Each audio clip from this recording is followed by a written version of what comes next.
আমাদের কোরআনকে মানে না, আমাদের নবীকে মানে না, নবীজি সাহাবীদেরকে বিদ্বেষ পোষণ করে। এই জন্য এই কাফেরদেরকে সরকারিভাবে রাষ্ট্রীয়ভাবে কাফের ঘোষণা করা হোক।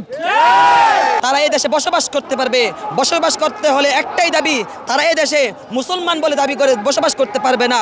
যদি বসবাসই করতে হয় তারা এই দেশে কাফের বলেই বসবাস করতে হবে।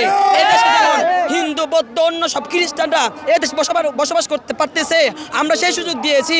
আমরা যেহেতু সেই সুযোগ দিয়েছি, আমরা কাদিয়ানীদেরকেও সেই সুযোগই দিব, তারাও এই দেশে বসবাস করবে, কিন্তু মুসলমান বলে দাবি করে এই দেশে বসবাস করতে পারবে না। এই দেশে বসবাস করতে হয় কাফের বলে বসবাস করতে হবে। মোনালিসা হেভি ফ্লো 15 পিস প্যাকেটের সাথে 8 পিসের একটি প্যাকেট একদম ফ্রি। আমাদের একদম ঠান্ডা মাথায় ঠান্ডা দাবি হচ্ছে কাদিয়ানীদেরকে কাফের ঘোষণা করতে হবে। বাংলাদেশে হিন্দু, মুসলিম, বৌদ্ধ, খ্রিস্টান সবাই বসবাস করে, সবার একটা আলাদা পরিচয় আছে, ঠিক আছে। আমরা মুসলমান, আমাদের মুসলিম পরিচয়, তো তারা আমরা আমাদের নবীকে শেষ নবী মানি, কিন্তু তারা আমাদের নবীকে শেষ নবী মানে না, তারা গোলাম আহমদ কাদিয়ানীকে শেষ নবী মানে। যদি তোমরা বসবাস করতে চাও তাহলে তোমরা কাফের পরিচয়ে বাংলাদেশে বসবাস করো, আমাদের কোনো আপত্তি নাই। যদি মুসলিম দাবি করো তাহলে আমাদের নবীকে শেষ নবী মানতে হবে। কথা বলেন ঠিক কিনা? যদি আমার নবীকে শেষ নবী না মানো তাহলে এই বাংলাদেশে তোমাদের বসবাস হবে না।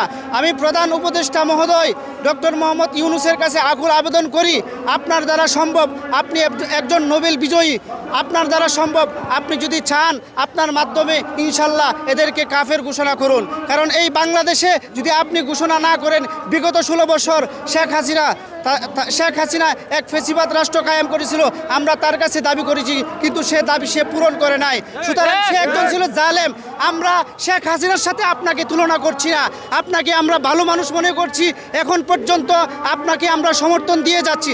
আপনার কাছে আমাদের আকুল আবেদন, এই কাদিয়ানীদেরকে রাষ্ট্রীয়ভাবে আপনি কাফের ঘোষণা করুন।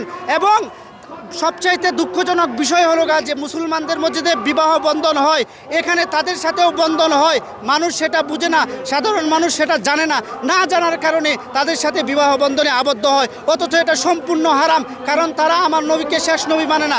আর যে ব্যক্তি নবীকে শেষ নবী মানে না সে মুসলমান না, সে কাফের। কাদিয়ানী কাফের। এবং ইনশাল্লাহ বাংলাদেশের সরকারের মাধ্যমে এই আইন সংসদে পাস করা হবে ইনশাল্লাহ।